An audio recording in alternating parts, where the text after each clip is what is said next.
Hello বন্ধুরা, আজকে দেশি মুরগির ঝোল করব। এই যে উনুন ধরে নিয়েছি, কড়া বসিয়ে দিয়েছি।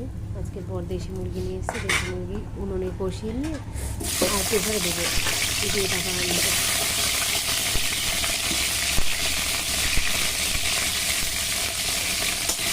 আলুগুলো ভেজে নেবে লাল লাল করে। আলুগুলো প্রায় ভাজা হয়ে এসছে। এবার আলুগুলো তুলে নেবো। অল্প অল্প করে আলুগুলো তুলে নিচ্ছি। দেশি মুরগিটা খেতে ভালো লাগে। দেশি মুরগি আনে, রবিবার হলেই দেশি মুরগি কিনে আনে।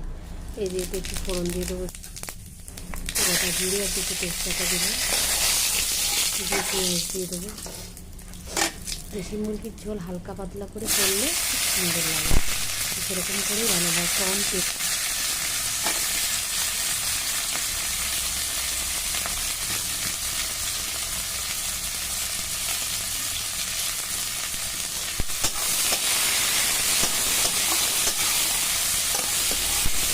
মাংস যা তেল হয়েছে তাই অল্প পরিমাণে তেল দিয়ে মশলা কষাচ্ছি। মাংস দেওয়ার সাথে সাথে প্রচুর পরিমাণে তেল বেরোবে। এই যে দেখতে পাচ্ছেন মাংসের তেলগুলো কত পুরো খাসির মাংসের মতো পুরো তেল চর্বি। টমেটো দিয়ে দিয়েছি, রসুন টমেটো সব একসাথে দিয়ে ভেজে নিচ্ছি। এবার আদা রেখেছি, আদা দিয়ে দিয়েছি।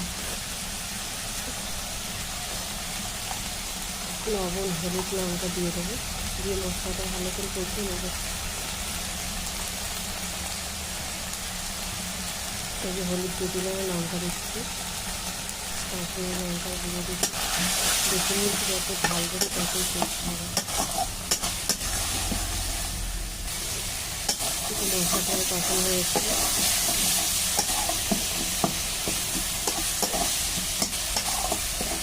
মশলাটা কষে নিয়ে মশলা থেকে তেল ছেড়ে দিয়ে মশা কামড়ায় না যেন। আমি কেন জানি ওই ভিডিওটা আমি 4 মিনিট 5 মিনিটের ভিডিওগুলো করতে,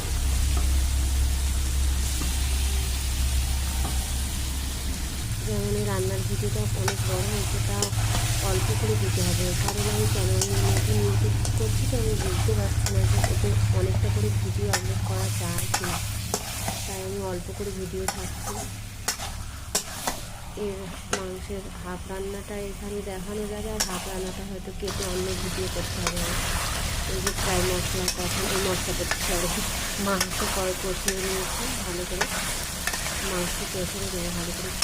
যে পরিমাণে জল দেবো, মাংস ঝোলটাকে যে পরিমাণে জল দিয়ে প্রেসারে দেবো। এই যে দেখতে পাচ্ছি মাংসটা কতটা